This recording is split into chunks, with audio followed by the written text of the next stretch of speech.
Thanks for having me, Timmons. I'm Justin Farrell. I'm an associate professor of sociology at Yale.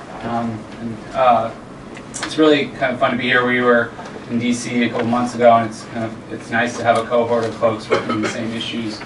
So thanks for having me. The title on the worksheet is actually incorrect, and I'm going to be talking today about and presenting some new research on the growth of climate change misinformation and these misinformation networks within U.S. philanthropy. And it complements some of my previous work, but tries to extend it as well. As we've kind of heard throughout, private and individual corporations and corporate donors, especially from fossil fuel connected industry across the political spectrum, they really continue to exert immense influence on U.S. politics. And this influence has grown really in recent years, and through public relations and the like. But really, as Sheldon mentioned, through untraceable philanthropy that enable actors to give anonymously through pass-through organizations like Donors Trust. So we have that going on. We also have the spread of misinformation, and the study of misinformation has really expanded. It's almost by the day. Scholars looking at that in the media and in politics, and in government as well. I'm of the mind that we know much more right now about misinformation than we do about philanthropy. And I'm using that term very broadly. We know, the producers of misinformation. We have a good idea about the content of misinformation. Well, at least with climate change, we know the producers. Some of the other arenas we don't have as good of an idea. And we know how it's diffused. But we really know much less about the philanthropic ecosystem that underwrites all of that. And I'm talking specifically with regard to climate change. And one reason why, as I argue, and this is a paper that should be coming out in a few days in a journal, Environmental Research Letters, one reason we don't is because obviously it's so furtive, and these activities are difficult to trace that we just don't have very good data. We don't have a bulk download of financial giving in most cases, and a lot of this activity is kind of under the surface. So for scholars, it's very difficult research to carry out.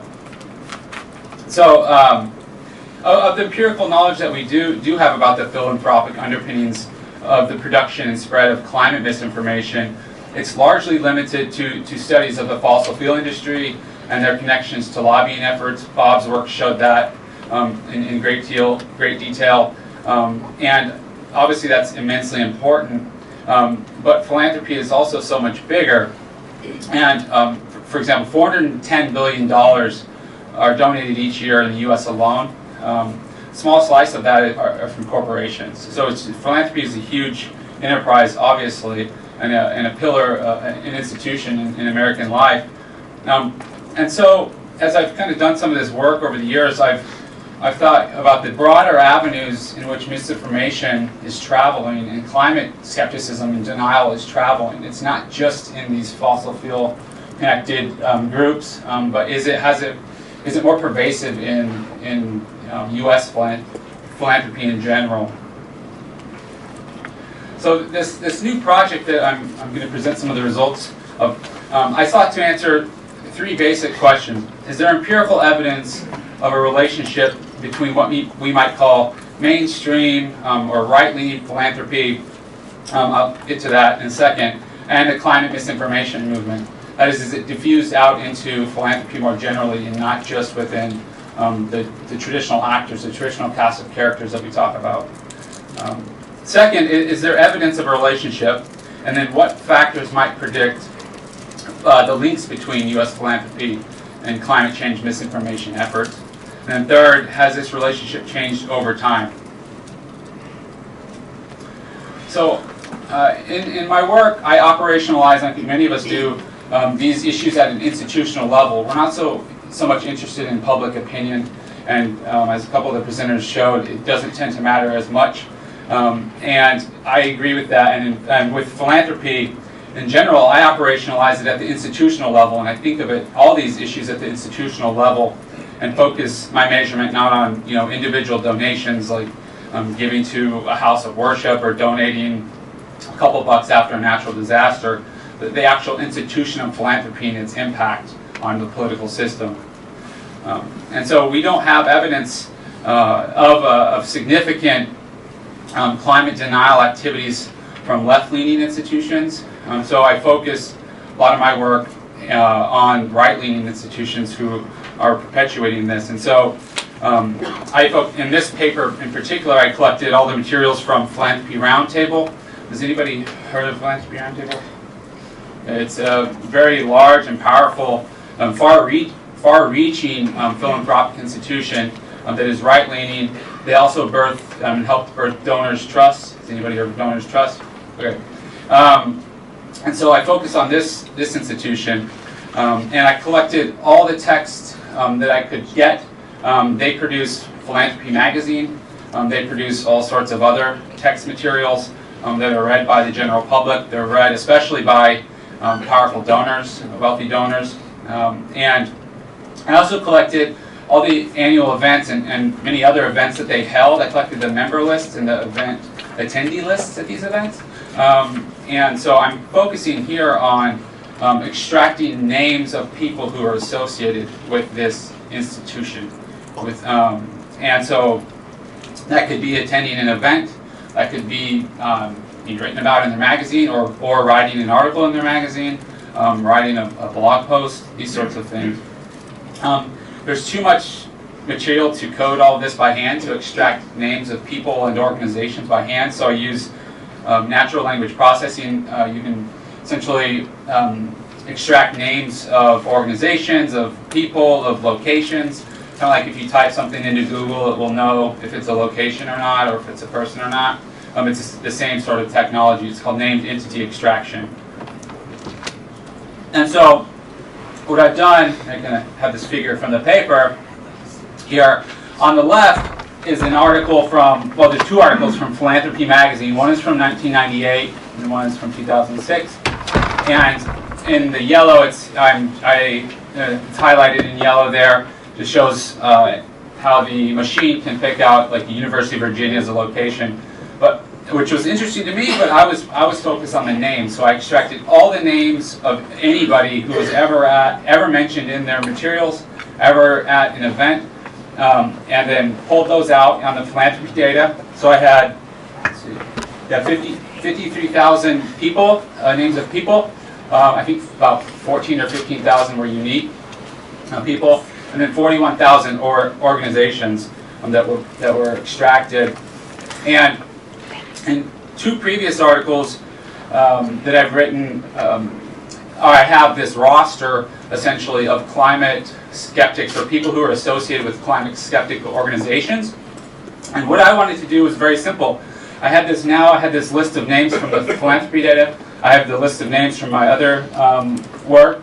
I wanted to know, are those folks showing up more and more over time in the materials of this powerful right-leaning institution? And these people, I take that as evidence that the climate denial machine or apparatus, or whatever you want to call it, it has a growing presence within this philanthropic institution that goes well beyond, the traditional cast of characters like Exxon or something like that. And so, being mentioned in a magazine or at an event, speaking at an event, to me, I took that as an indicator of something somewhat important, especially if you're speaking at an event. So, this just illustrates the matching process then between the denial organizations and people, and then the philanthropy materials. And so you can see, even as an example, this top story in 1998, which was entitled "The Global Warming Debate Heats Up, Politicized Science and Its Supporters." And in this article, they explicitly bemoan the fact that that liberal foundations and the liberal philanthropy network is pushing climate change, and they need to ramp up the dollars that they're putting out to combat that. And then in this specific article, they cite very well-known climate denial scientists, Patrick Michaels, Richard Lindzen, and then in another article from 2006, you have the Heartland Institute and some others. This was a good, I think, just kind of one example, but I wanted to look over 20 years' time at all this, at all these materials. And so here are just some basic graphs. I have the paper on my website if you want to see the full thing. I won't go into too many of the methods right now, but on the left are the presence of people from that misinformation network within these philanthropy materials, within right-leaning philanthropy. And you can see, especially with people, more and more people begin showing up, and with organizations, you see it spike as well. These curves here kind of illustrate that. And it wasn't, these numbers and these graphs aren't due to the total number of people at events or anything like that. It is just spike, there's a spike in climate denial actors in these texts and at these events. Let's see. So in 1997, there were only 30 people recorded from the Misinformation Network in philanthropy, and then less than 10 years later, that presence had increased by 443%. In 1997, there were just 20 organizations from the list of denial, the groups that previous research has established, and then by 2006, that number had grown by 345%. So you see a dramatic spike there. Also wanted to know, related to my second related research question, was are there observable patterns that can help explain this growth that we just saw in those graphs? In other words, for me, I was wondering, was the integration of this climate denial, these people and organizations who are spreading that into this quote-unquote mainstream kind of philanthropy, was it a smaller group or was it kind of broad base? And this figure that I have in the paper shows that, and funding, funding relates to whether or not the organizations in the denial network had received funding from either ExxonMobil or Coke. And what this shows is that in the red line there, well, you should just look at the kind of the graph, indicates that if they had received funding, they're much more likely to be integrated into this. So 91% of the climate denial organizations present at philanthropy events and in these materials had received funding from either of these two actors, and 86% of the people that were showing up at events and in these materials were affiliated with an organization that received funding. So corporate fund, or at least fossil fuel related corporate funding, still matters a great deal here. And again, just three main takeaways.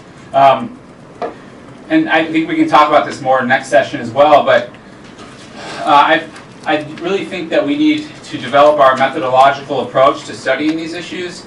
They're very difficult issues to study, in part because they're supposed to be difficult by those folks who stand to lose.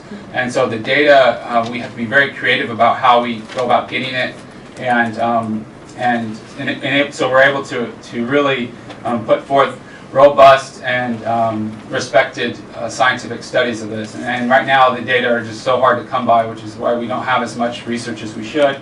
The second thing here related to this specific project is there was a robust relationship that developed within this philanthropic institution, which is very important I would say in shaping philanthropy in the U.S., at least on the right. That's kind of the main takeaway there. And then last is corporate and fossil fuel money still matters for predicting the impact of these findings, and that's not going away. And it can happen in lots of different ways, especially as Bob just showed with PR, but here influencing just philanthropy in general. And thank. There's a link if you want to read the paper on my website.